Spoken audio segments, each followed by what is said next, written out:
along like you would do the tasting, and then I'll just ask you some questions in between time. But don't try to hide out of the camera. Come on, closer. I'm afraid of cameras. Well, I'll guide you because cameras are my best. Cameras are my best friend. I love them. Because once I get to say camera, I get so nervous.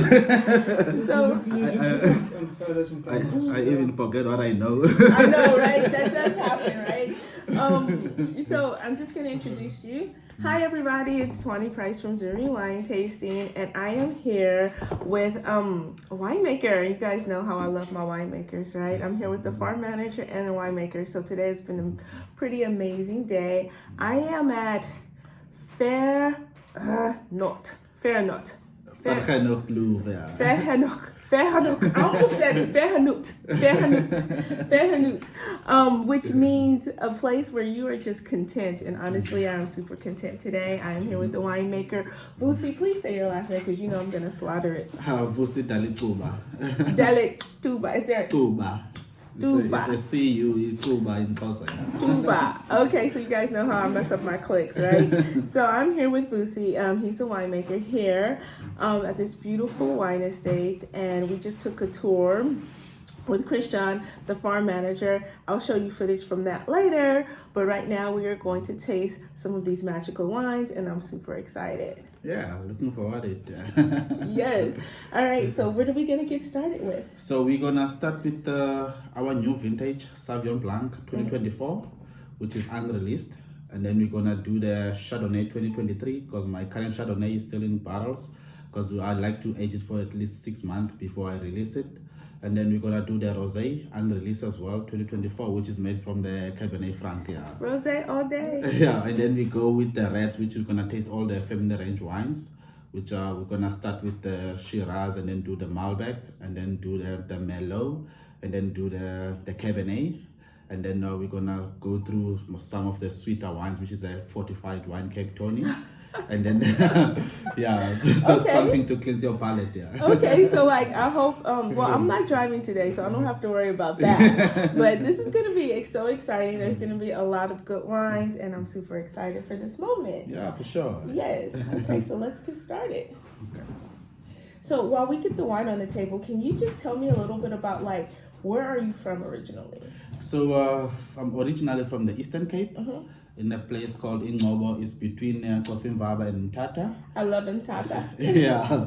So, but I grew up here in Stellenbosch, Kayamandi, and then also stayed in Strand because for me joining winemaking, I didn't actually know that you can study to become a winemaker. Right. So listen, I'm from the hood too, so like I never knew that making wine was like a serious profession, right? Yeah. I'm so glad that I know that now. Because I always thought it's something that you do at your own spare time, behind your house, in a garage somewhere. Yeah. But the only thing that intrigued me into winemaking is that because my father used to work for Distal, but he was just a general worker. We used to come back with wines during their birthday, or maybe when they had a function at work, we'll come back with wines. But also that I didn't know that you can actually study. So when I went to the university, I studied at Cape Peninsula University of Technology. Most people there, you know it as Cape Technicon in Wellington campus. I did agriculture. So you do your agriculture there in a semester course. So your first semester is like introduction to agriculture. And then after introduction to agriculture, your second semester, that's when you choose your main specialty, which is there was viticulture and oenology, agronomy, animal, I can name all of them. And then there was viticulture and oenology, which most of my people were not going for. And then I asked, why you guys are not going for the viticulture and oenology? They say, no, it's so difficult. And then I went to one of the lectures to ask, what is viticulture, what is oenology? And then she explained that viticulture, think of vineyards, and then oenology is the one making part. And I said, oh, you can study to make wine, to become a winemaker. They said yes, and then since I ventured in there, because my mind was intrigued by the background that I have of my father bringing wines home, and also I used to go to Kayamandi because it's surrounded by farms just to steal the grapes there for eating. So, so that time, and then I decided to venture into agriculture. That's when I did my diploma, honors, and then masters as well. Yeah. Wow, that is so awesome. And then not only did he like study, he actually got a master's. I love that. I have so many questions, and I think it's interesting though. First of all, let's just make a point that if you're the son of a general worker, you can become actual head winemaker at a wine farm. So all the children that are watching, are the parents that are watching, tell your children to aim high. And so how do you like being a winemaker? Like, what's your favorite thing about being a winemaker? Do you have a favorite thing about being a winemaker at this particular wine estate, or just in general? So for me, being a winemaker, I quite like it because it's an art and also it's a science. So you combine those two together. You get to be an artist, and then also you get to be a scientific. Scientific is where you have to, before harvesting, to check all your pHs, your TAs, your barlings before you harvest. But the art is when you, as a winemaker, you have to put the components together into your blend and then into the bottle so that the consumer can enjoy that product that you have produced. So for me, I like the combination of the art and also the science in winemaking. Okay, I love that. I think too that's a really good point for me too. The art part of it. Yeah. That's my favorite part. I'm not too much of a scientist, but that's why I'm not a winemaker. Let's see. Should we taste one of the first wines first? Yeah, so we're gonna taste the Sauvignon Blanc 2024. Oh, it's unlabeled because it's brand new, unregistered, right? yeah, it's brand new Look from at the. this. I am getting the secret stash, you guys. VIP treatment. Yeah. And then we're gonna taste the Chardonnay Okay. 2023, which is our vintage that we're currently selling now, which is that glass over there. And this Chardonnay comes from the limestone, right? That's correct. Okay, Yeah. let me just get this big bowl of limestone without breaking anything. Okay, let's see. Look at this, you guys. This is the limestone, and I get so excited about rocks. You guys know this, but look how chalky this is. Like, you just rub it like that, and it comes off on your finger. You see? I think you could start a fire with these rocks. So this is where the Chardonnay comes from. This type of soil. This type of soil, yeah. It's planted specifically on that soil for the limestone, yeah. For the liminess and also the fresh palate that it brings into your wine, yeah. And I think that it's important to note that this is the only wine farm. Tell me if I'm saying something wrong, but this is the only wine farm in Stellenbosch that has yeah. Limestone that can be used for planting vineyards. Oops, we're calling vineyards. Sorry. Because most of the limestone you'll find in the Robertson area. Like most people will know De Wethof, where they are known for their Chardonnay, which is planted specifically on the limestone. Is that Tevreden? Or But yeah, so in Stellenbosch, they call this area Stellenbosch by the sea because it's so close to the sea, and they feel like that's where the limestone came from. That's what I learned today. See, I learned something. Okay, so let's taste this. Okay, so first let's start off with the Sauvignon Blanc. So the Sauvignon Blanc is the 2024 vintage. All the grapes are from the estate. Everything is made on the farm. So how we make the wine? So the wine, we harvest everything by hand into 20 kilograms crates, and then by the cellar we have a 20-meter long container, which I like to cool down my grapes before I process them to about 4 degrees Celsius, cool them down, and then the next morning my cellar team and myself will come in very early at 6 a.m. and then we take those grapes out of the container, and then we start crushing them and destemming. At crushing and destemming, we like also to use dry ice. So dry ice is condensed CO2 that we like to chuck at the crusher and destemmer machine, so that to protect against oxidation, because I don't like to work with a juice that is oxidized already. So we like to work more reductive with our wines.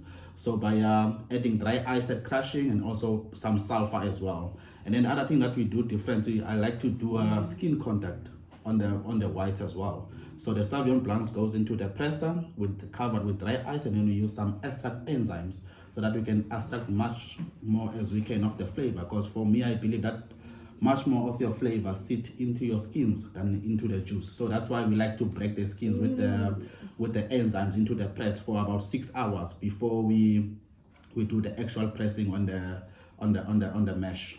So then, would you say that this wine has skin contact then? It has skin contact, yeah. Okay. Yeah. But I love it because it doesn't change the color at all. But you can taste so for me, this wine tastes, and I know I'm not analyzing the wine right now, but I do notice this distinctive saltiness to the wine. There's a distinctive saltiness because of where we are, because we are 3 kilometers away from the sea. So those sea breezes plays a very very big role into the ripening of the fruit. And as I said earlier, that we harvest a bit later than your normal Stellenbosch. The reason why I say Stellenbosch by the sea is because we'll harvest 2 weeks later than your normal Stellenbosch in this area. Because in this area also during harvest, you can't harvest with golf shirt. You have to wear jackets in the morning because it's so chilly in the mornings during harvest time in summer. So that's what we're trying to capture. We're trying to capture the terroir and put it into a bottle, not playing too much with the other stuff into the cellar. And I love it too because a lot of times typically people wouldn't think Stellenbosch Sauvignon Blanc, right? But this is great. It has the saltiness, it has the acidity that you want in Sauvignon Blanc, and then it also has that ripe fruity flavors. Fruity flavors and a nice bigger mouthfeel as well. So the reason for how we get that mouthfeel, so we'll do a lot of mixing of the leaves in the tank with dry ice. I believe a lot in dry ice than using your normal pumps, because the pump is mechanical. Sometimes it gets to break your properties of your wine, but the dry ice is, it's like you just have a big, like the big metal stick thing, and you're just in there just like mixing it just like this. We use actually the dry ice, because the dry ice, what it does, the moment it's you put it into a tank, it forms it forms a reaction where it bubbles the tank. Oh, so you don't even have to stir it; it just does it automatically. It just stirs up automatically nicely. So it's a much more softer way of handling the wine instead of using the actual pumps into your wine. I love that. And then so now let's move on to the Chardonnay. The Chardonnay, we're gonna move. That's the rosé. Oh gosh. Yeah. That's a beautiful color rosé though. That is like almost that's almost no pink in that. Wow, okay. So it's onion skin. We say it's onion skin, but we're gonna get to that. Oh, that's beautiful. I'm excited about the rosé. But man, I almost thought that was a Chardonnay. Okay. So it's the. Oh yeah, so look at that. That's very distinctive color. So that's the Chardonnay, 2023. It's wooded for 6 months, about 30% new wood, and for the Chardonnay we use 400-liter barrels. The reason for using a 400-liter barrels is to not impact the wine too much with wood. We're trying to preserve the primary fruit of the wine, so the wood must act as a supporting component to the wine. So the wine must be, the primary fruit of the wine must be the one that are more present than the wood. Yeah.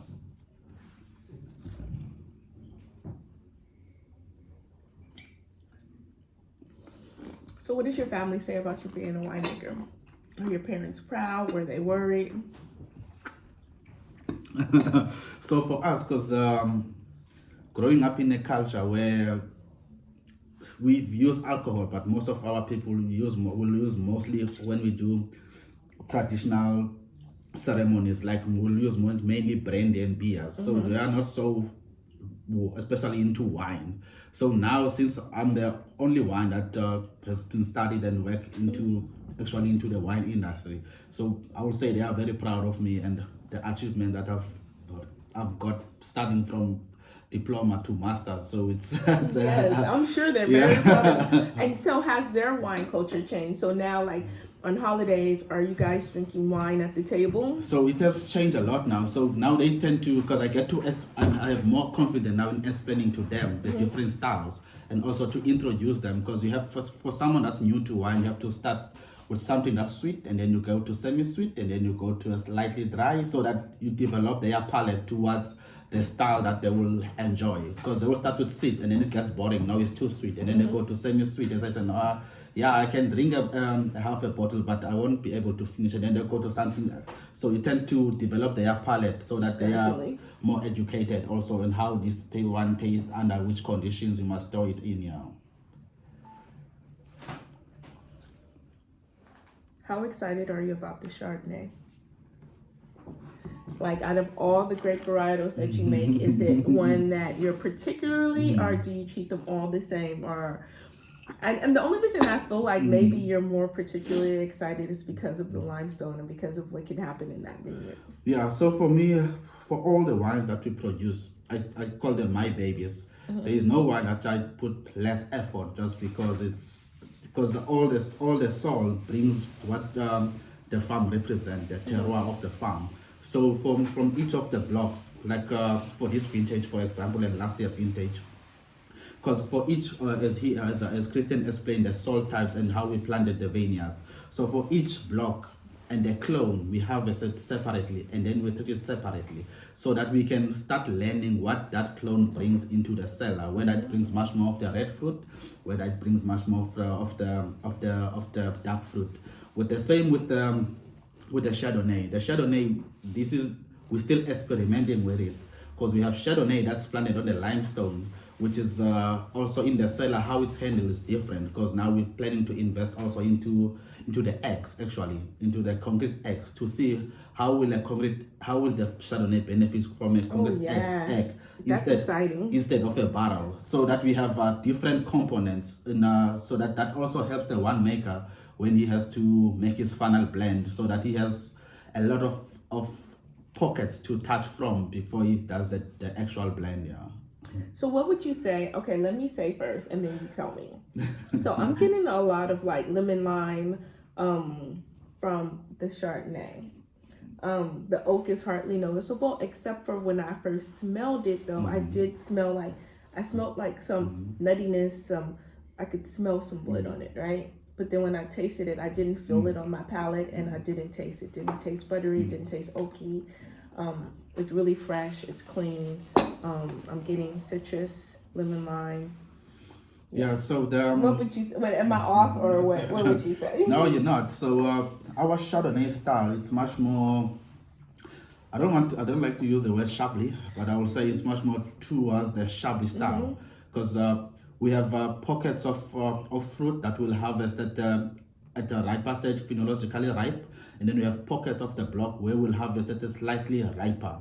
So that's where you get that liminess, that zestiness which comes through, and then that we call it kumquats, that like a smell of when you eat an orange or a narcissus, that citrus that comes through into your nose. So it's much more towards that side, and the minerality, the freshness into the wine which carries it through, because 30% goes into wood, and then the other part we keep into a tank, so that we can preserve that freshness, the primary fruit of the grapes. Yeah, that was yummy. I liked the Chardonnay. So yes, for all the people who say anything but Chardonnay, you have to try this Chardonnay, because I think it might change your mind. Can we move on to the next one? The next one is our unreleased Rosé 2024. Just look at that color, you guys. Like very Provence style Very color. Provence style, yeah. Just beautiful. Like a salmon, light salmon orange. So the Cabernet Franc is the first project on the farm, because we didn't have any Rosé on the portfolio, and then we did have some Cabernet Franc. And then we thought of why don't we, because it was the first crop, why don't we make a rosé out of it? So what we did, we harvested the grapes, and we did the whole bunch pressing on the grapes, whole bunch pressing. We receive about 600 liters, and then after that, after racking and filtration, it's about 400 liters, which we receive about 800 bottles. So it's small volume, which is gonna be sold here on the farm in the tasting room between the two restaurants. Oh, so you can't buy this one outside of the farm? No. I like it. Nice strawberry, ripe fruit. I'm trying to see if I get any of that herbaceousness from Cabernet Franc though.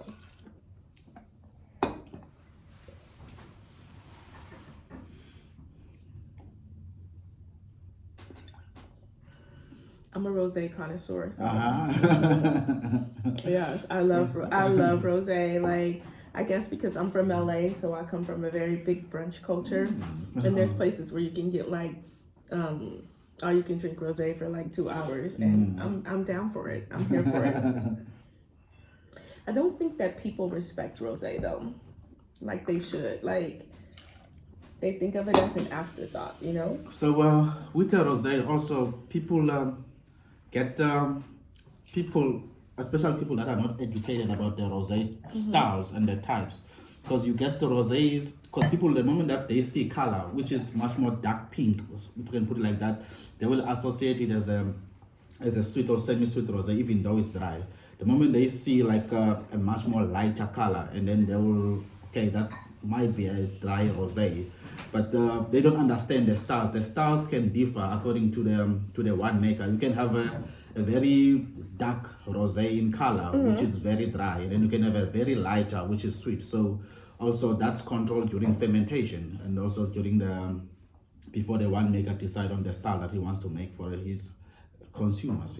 Yeah, I went to Spain this summer, or this winter for South Africa, and I went to the city called Sagales, and they only do rosé in this city. So it's the rosé producing city in Spain, and so it was interesting to see rosé made in so many different styles. But yeah, so I'm a big fan of rosé. I think we're gonna move into the reds. But let me just get in your business a little bit more. That's good. I'm just super excited about your journey and like the project. I mean, I guess that's what we've been calling it here, the project. All the new things that have been going on here at Vergenoegd. I was closer though, right? And it's so exciting because I came here years ago. Like honestly, I came here when I first came to South Africa. I want to say in 2016 or 2017, and I did this whole wine blending thing and the duck parade. And so like it's cool to be back here. It's like full circle. Now I know a little bit more about the wine industry. And I'm super excited about what's happening here. Yeah. What are some of your favorite parts of the project? So the favorite parts of the project for me, I would start with the planting of the new vineyards. So the farm, because it's one of the oldest farms in South Africa, most of our old vines were affected by leaf roll.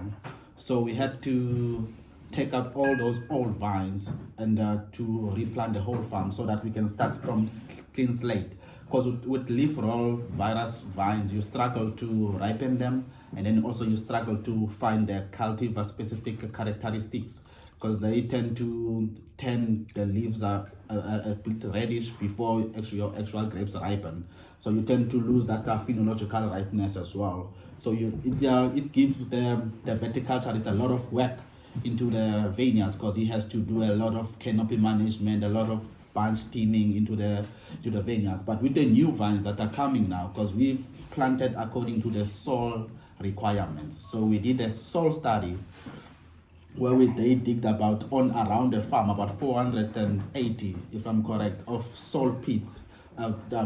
It's 10 by 10 meters, and then where they checked the soil type of the specific area. So that's why I said our soil is very diverse on the farm. Oh yeah, can you give me that soil thing? I think that this is a really key point, because a lot of times people don't really realize how soil matters. Thank you, George. I'll try not to break it, you guys. But like this here is like all the different soil types that they have on the farm, and then which grape varietals are planted to the soil types. That's correct, yeah. And I think that's just important to note, because soil matters, dirt matters, right? Yeah. And so these are the grape varietals. Yeah. So we planted the grape varieties according to the soil requirements, and also by looking at the rootstocks that will be suitable for that type of soil. For example, the Chardonnay is planted specifically on the limestone. I showed you guys the limestone. Yeah. And then you have the Cabernet, which is planted more into the duplex soils under there, which is much more of alluvial, and then you also have much more duplex soils. You have a layer of soft soil on top, and then underneath it's a clay layer. So alluvial is going to be like from volcanic rock, right? Or is that? No. Okay, but it's softer. It's softer, yeah. Okay, it's softer. Yeah. And then so when they did that study, especially with the bush vines, the bush vines are planted in polygons. Which ones is the bush vines here? So the farm was split into two. You have for the Cabernet, you will have vines which are trellised, and then you'll have Cabernet, which is bush vines. For the Merlot as well, for the Malbec as well. So you have these because with trellised, you get much more of fruit if I can put it like that, and a lot of grapes. But with bush vines, you get these small bunches which are much more concentrated and give you a lot of flavor. Okay, let me just interpret for the people who don't really know. So a trellis is gonna look like a T, basically, right? That's correct. Yeah. And then a bush vine is gonna look like a bush. So imagine like a bush that's close to the ground. So it's exactly it's like a how goblet. it is. Yeah. So trellis, just think of T, and you see them off the ground, like maybe 2 feet. I don't talk in meters, but like 2 feet off the ground, 3 feet off the ground. Trellis. Yes. The trellis is about 1 meter. Yeah. Yeah. And then the bush vine The is bush vine literally is just on the ground. On the ground, yeah. Yes. Yeah. You just control the space that are berries, yeah. So when you plant like your Cabernets or your Merlots, are you saying that you do some on bush and some on trellis? Yes. And then you blend those together? So during the wine making, they will be treated separately. But at the blending stage, they do go work together because the part that is trellis on our side brings more of the freshness into the wine and much more fruit-driven style.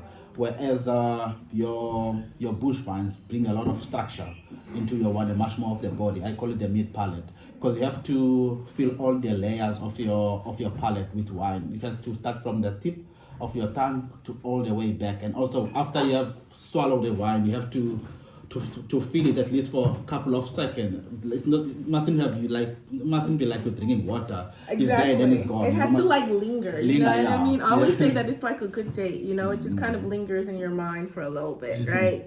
Can you take this from me? Oops, I'm sorry. All right. So speaking of how the wine feels in your mouth, I think we're gonna go on and taste the next. We're gonna move into the reds. I love red wine. So the first red that we'll be tasting is the Shiraz 2022. Okay, let's see. Beautiful label. And this is the Shiraz. The Shiraz, yeah. Okay.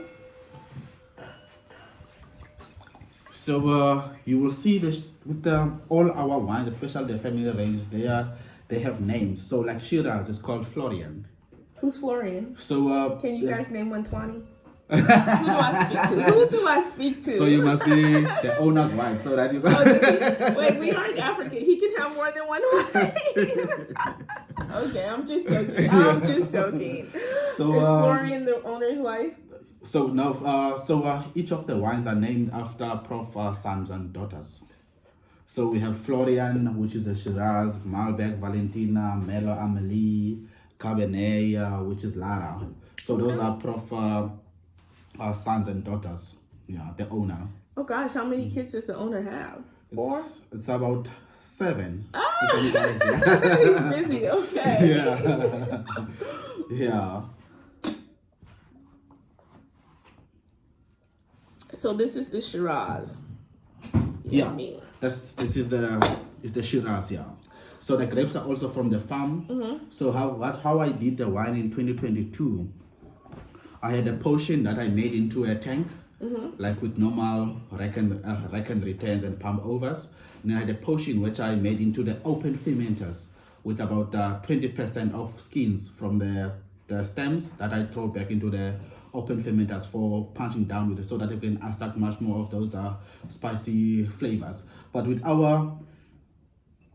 with the Shiraz from this area, you won't get much of the spiciness as you will get from the Shiraz from the warmer regions, like if I can call it like Tulbach, because for us we are cooler, so your fruit and your spices are gonna be much more elegant, if I can put it so like that. So it's more like Rome style Shiraz. Yeah.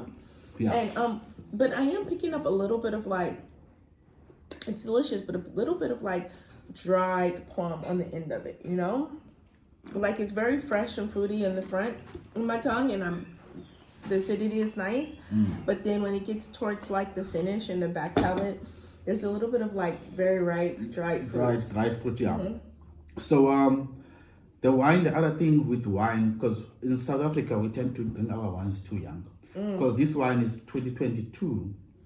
It was made in 2022, and then it was bottled after 15 months in wood. I think now it's about 8 to 10 months in bottle. So you get this wine in a big, large volume, and then you get to squeeze it into a 750ml bottle. So the wine needs actually some time to develop in that new environment, to breathe a bit and then adjust, and then so that it can show, because the wine for me now is not showing as it was in a bulk form. It's there are still some traits that I still want in the wine, which they still a bit reserved now. But I'm sure the wine in 2 to 3 years now, years to come, this wine is gonna be showing very well. Yeah. I love a good age-worthy wine. Yeah, I definitely. I mean, it's good now. If you buy it now, you drink it now, you'll be fine. But I feel like if I just put this in my cellar, off-site somewhere, and let it stay for like another 5 years, it's gonna be even more delicious. All right, and then what's the next red? The next one is gonna be Malbec. So that's the Malbec. So all they have the same labels, it's just different names. The Malbec is also 2022. So the Malbec also from the farm. So we make it to open fermenters where we punch it down. We decide on the quality of the grapes, and then we decide maybe every 2 hours. Or maybe are these manual punch downs? Manual, yeah. I'm coming to work harvest. Yeah. I'm coming. Yeah. I'm coming. I'm telling you. Around mid March to first and second week of April. Yeah, that's when mid March. Really? That's when you do the reds. The reds, yeah. Yeah.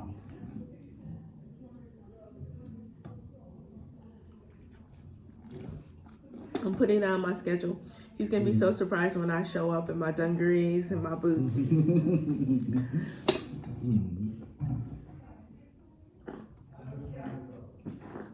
I join? Of course.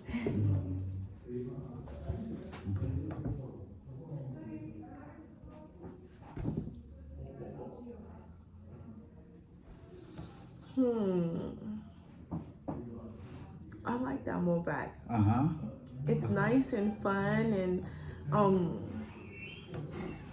it's amazing how it's different than the Syrah. That's why I love wine, right? Because you look at it and you think, oh, this is just red wine, right?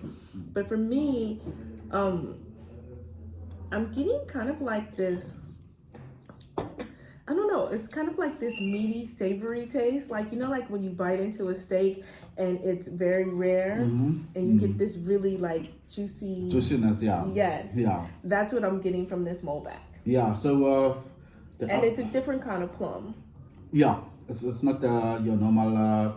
Normally with the Malbec you'll get the cherry plums and some more of the dark more to the dark fruit. But this one also still needs some time to develop because it's showing you some hints of dark fruit and some red fruit, but also it's very reserved. It's keeping back some of the, as we say the wine's a bit closed. Yeah, it's a bit close, but then I also like it because it's a bit savory. Like it's a savory fruit, if that makes sense to some people in some weird way. But it's like this savory fruit that I'm getting from. Yeah, it. but I love it. There's nice juiciness. It's not rough tannins. I can put it like that. The wine is drinkable now, and also it's showing also the potential that the wine can age a bit longer.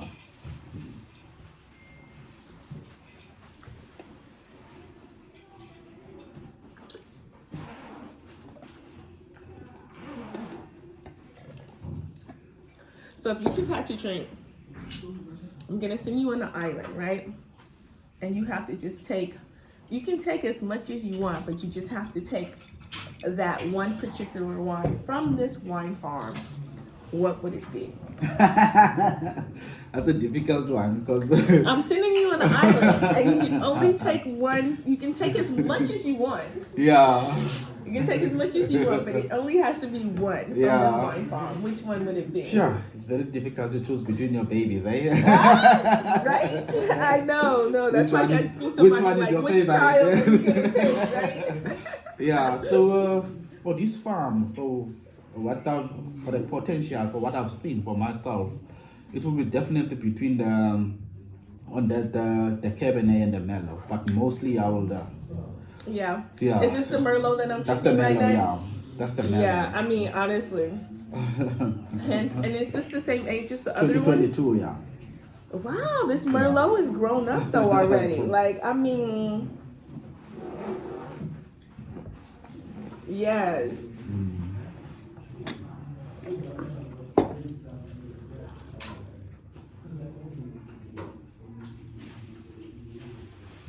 Oh yeah.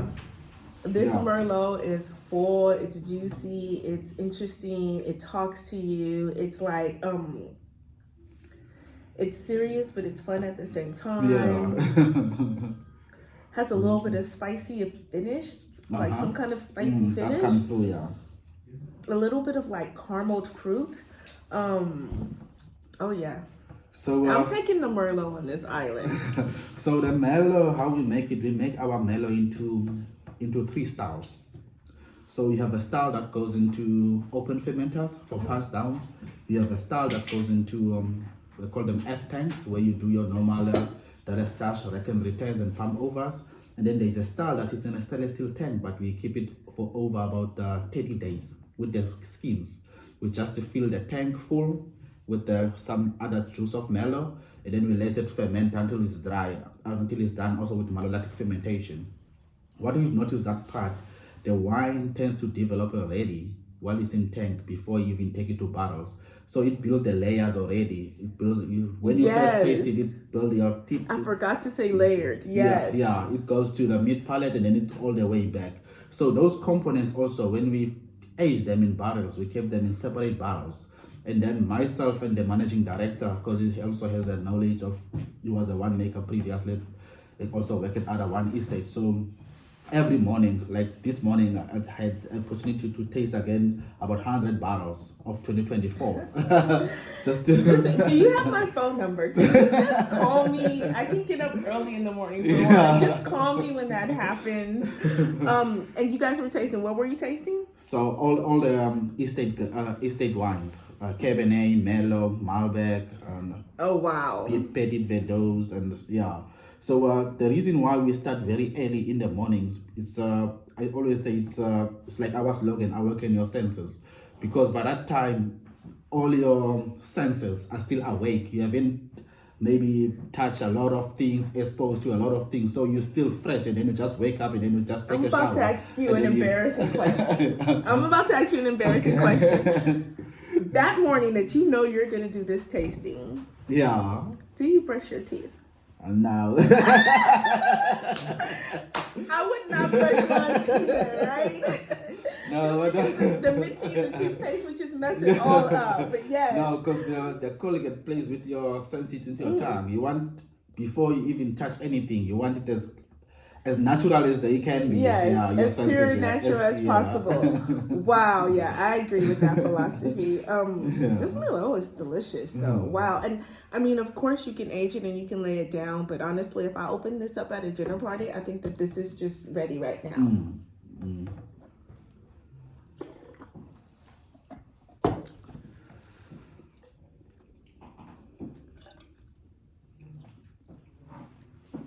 Nice. Did we taste all the reds, or we have one more? We have the Cabernet, yeah.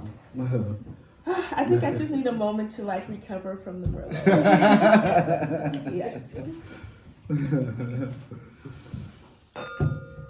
So that's the Cabernet 2022.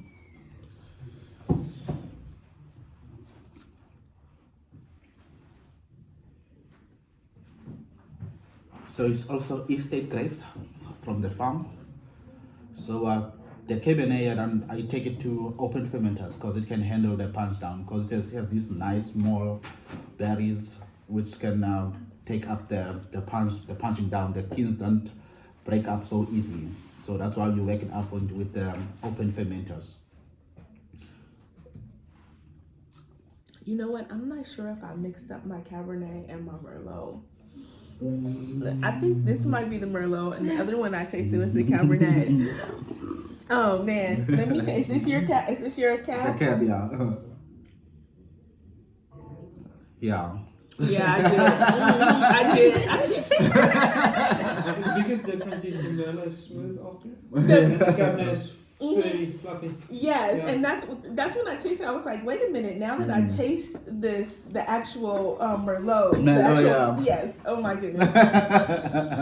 That's nice. Yeah. I mean, but I did. So I guess the one that I was just going on about is the Cabernet. That's the one I need to take home. Okay, but they're both great. Yeah.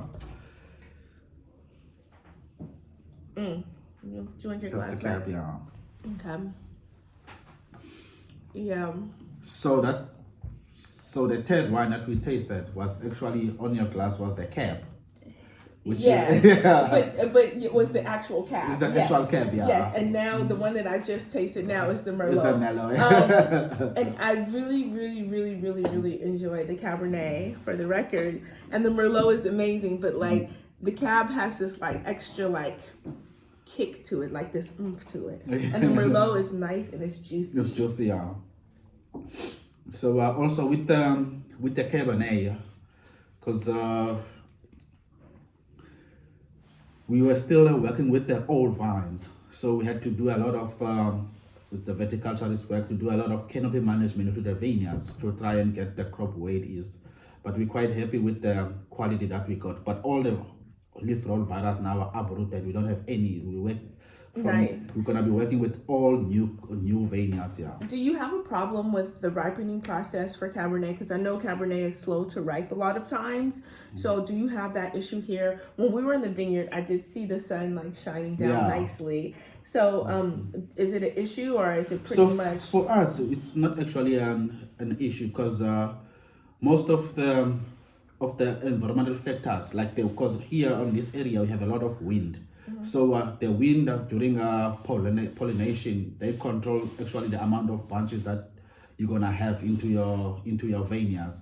And with that also, we tend to, even though because our cab this year I had to harvest after Easter, which was in April, so I have to wait because the sugars were not going there to where I want them to be.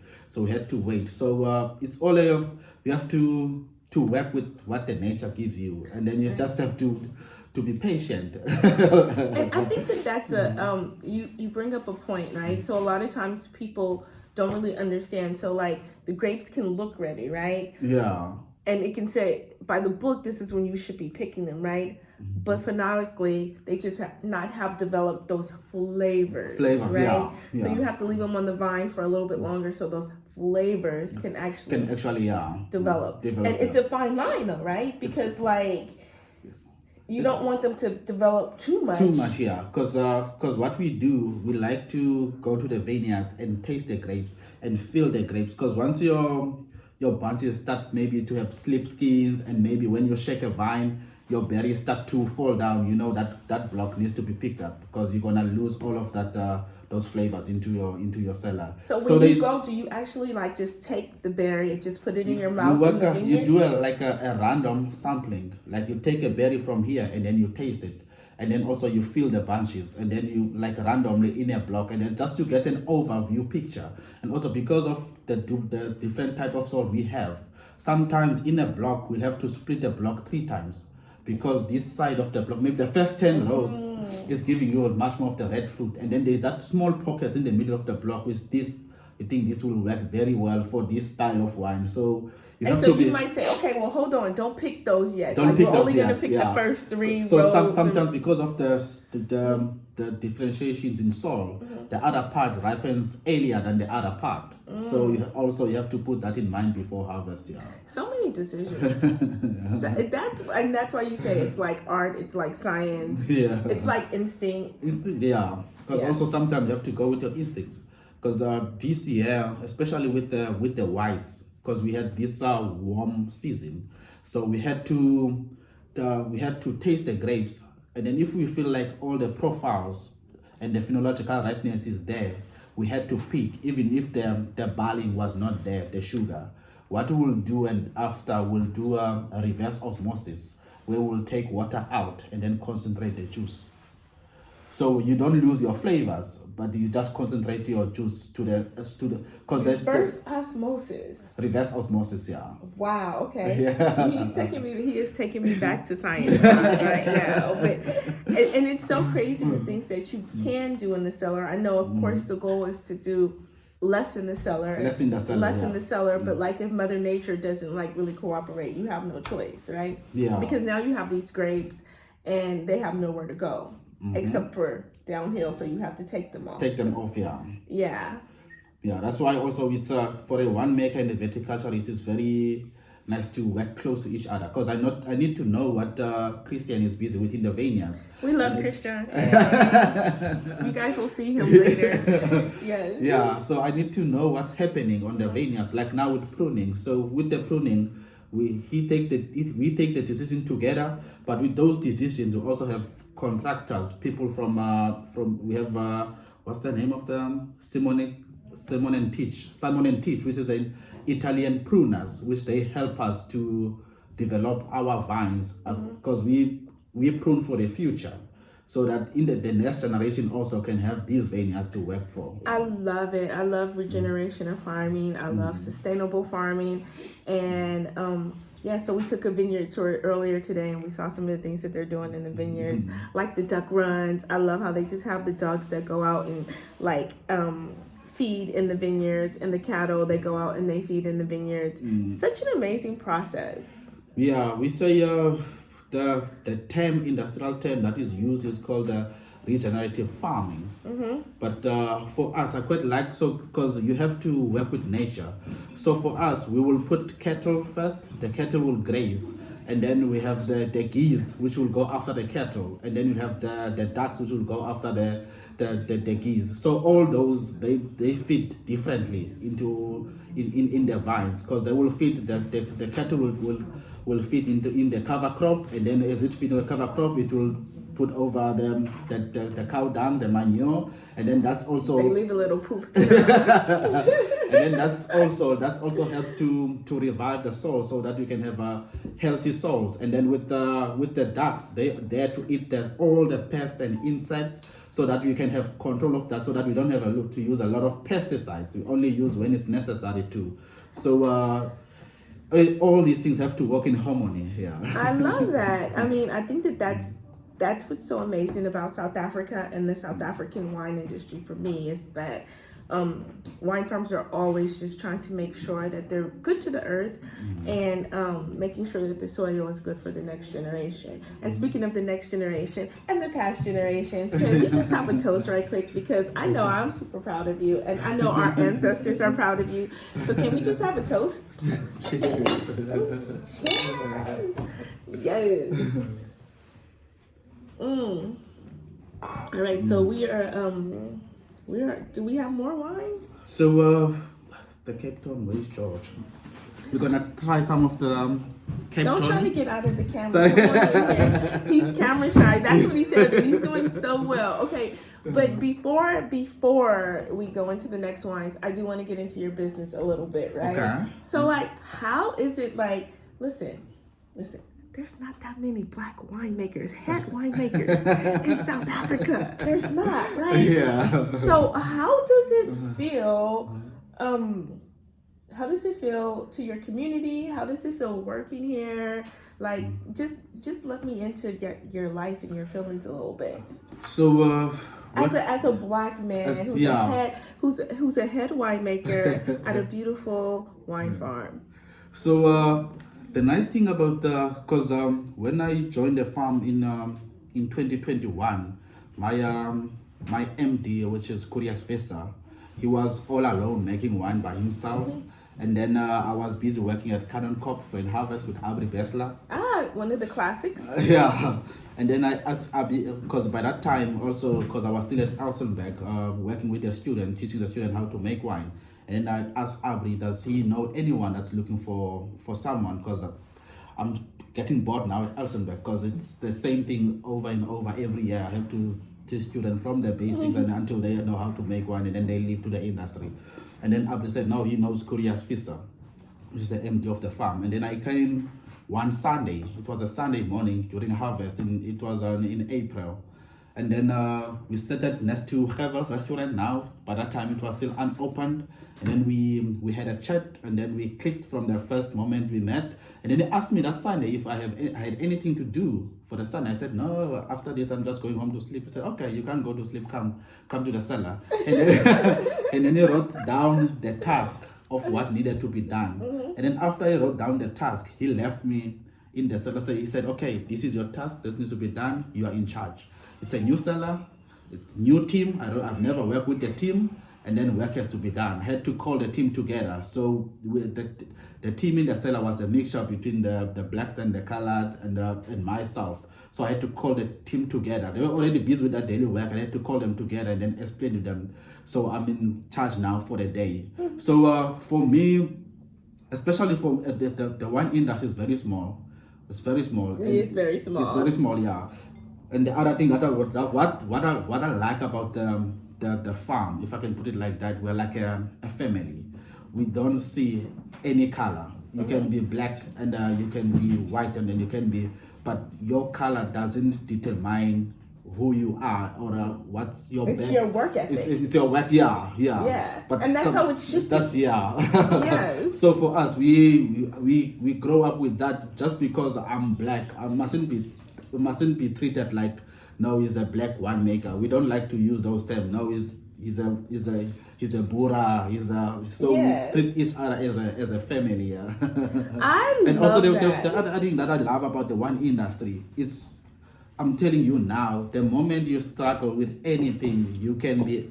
I have like neighbors here, Mialis and Usana. I can just pick up my call and then borrow a pump if my pump is broken, and they will be able to assist. No, and that's what I love. But personally, that's what I love about the South African wine industry. I feel like it's such a great community. It's such a great close-knit community that I've never felt like. Even though I do try to support and promote Black people in the wine industry whenever I can, just because I think that it still needs to be a little bit more diversified. But it is such a great community where you can call on people and they're there. You know what I mean? Like right now, if I needed something, I can call anybody in the wine industry for the most part, and they would show up for me. Yeah. And I love that about the South African wine industry. And everyone knows this. Yes. Everyone, Yes. So I mean, so I'm really happy to know that you're here and that the families, I mean, I felt it from the moment I walked in. Everybody was so welcoming and so excited to share their story and to share their property. So it is very much an exciting place to be. Yeah, it is. It is, especially with, there's still a long journey and there's still a lot to be discovered. I know you still have baby vines that you're like growing up. They're not babies now. They're like toddlers or teenagers. Almost. Like, because they're busy now. Like preteens. To produce. They're like in that preteen stage, and so I can't wait to come back here and we're talking about your vines that are like fully grown adult children. So we're gonna try now. I wanted you to try also the Pinotage. Oh, okay, of course, Pinotage. Because the last Pinotage on the farm was made in 1986. So we made one in 2023, which I bottled this year. Yeah. I'm excited about the Pinotage. Cindy, did you have a question? Yes. So you know how in the African culture, mainly, how our families view alcohol. Yeah. And let's say someone has a talent and they want to branch out. What would be your advice on how they can get into the industry but still having to, in a respectful way to their family, but having to explore, the industry? So for me, because I didn't have those opportunities when I was growing up. For someone that's young and that's interested into winemaking, I think the best way is to start, because winemaking it all goes also with all your senses of smell, especially. So for me also, I'm not so perfect with smelling. So I would say if you are interested and it can be wine, it can be maybe you want to make some olive oil because they have the same aspect, or maybe you want to make brandy because they have the same aspect. I will say you start by developing your senses. Once you develop your senses, by what I mean by developing your senses, everything before you eat, you smell it. So because everything that you smell is gonna intrigue into your mind. And then when you smell the wine or the brandy, or you can be able to link it to a specific food, because our mind is, we call it refractory system. Yeah, if I'm correct. Yeah, they're from the nose, the whole mouth, nose. Yeah. So it works like that. And then I will say, start slowly by going to wine tastings, because for a wine tasting, you don't. For us, for example, we charge about 100 rand and then you get to taste maybe 4 wines, and then that's when you're gonna develop your palate more, and then you're gonna see, okay. So practice tasting. It's practice tasting, yeah. Tasting whenever you so can. that's for myself also. Before I eat anything, especially when it's fruit, I start by smelling it, and then after smelling it, that perfume or the aroma recognize into your mind, and then when I eat it again, and then the palate, what I taste in the palate, I start recording it, because those flavors are the flavors that you will get more also into the wine. Yeah. Right. That's a good tip there. Smelling the food before And you then eat for it. your family not accepting it, like, listen, they lived their life. You have to live yours. Like, honestly. Okay, so listen, I just smelled both of these wines, and the first one, I was like, okay, yeah, this is nice fruity, right? And then the second one, I was like, okay, you didn't even tell me what it is. This is some kind of, it has to be like some kind of port, fortified, something. Yeah, it's a fortified. We call it, it's a Cape Tony. So, wait, did you say Cape Tawny? Cape Tawny. I'm just gonna change the name. Okay. Obviously, I'm like trying desperately to get them to name a wine after me. It's the Cape Tawny. Tawny, Tawny, not Tua. Cape Tawny. But we can say Cape Tawny for this. And then the first one. The first one is the Pinotage 2023. This is the Pinotage. And just in case you guys don't know, real quick lesson, Pinotage is what I call South Africa's grape. It was actually developed in South Africa in somewhere like 1976 or something like that at Stellenbosch University. They took Pinot Noir and Cinsault, which is also called Hermitage, and they made this new grape varietal called Pinotage, and then they planted it all over, and then they started to grow it. And yeah, so it's, besides Australia, who just started to commercially sell Pinotage, South Africa is the only place where you can commercially buy Pinotage. Yeah, it's part of our heritage, yeah. Yeah, so it's part of South. So we're drinking South African heritage. Yeah. I love this. Thank you so much for this tasting. This is an amazing experience. It's a pleasure.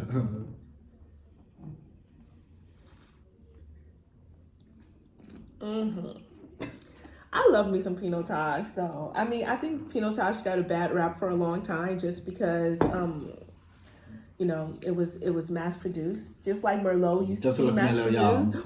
But like what people are doing with Pinotage these days is nice. So you can make like a lot of different styles with Pinotage. You can make Pinotage Rosé. You can make a lighter style.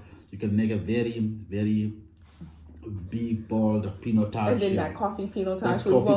That's not my favorite. They must contain, yeah. But people love it. Yeah. People love it, but that's like on the extreme end of it. Yeah, because those will be the I think will be the barrel that enhances that more coffeeness into the wine. Yeah. I think this is somewhere in the middle though. I feel like this is not the very light style, but it's not that very big, heavy, rich. Big, heavy, yeah. No, it's like right in the middle. In the middle, yeah.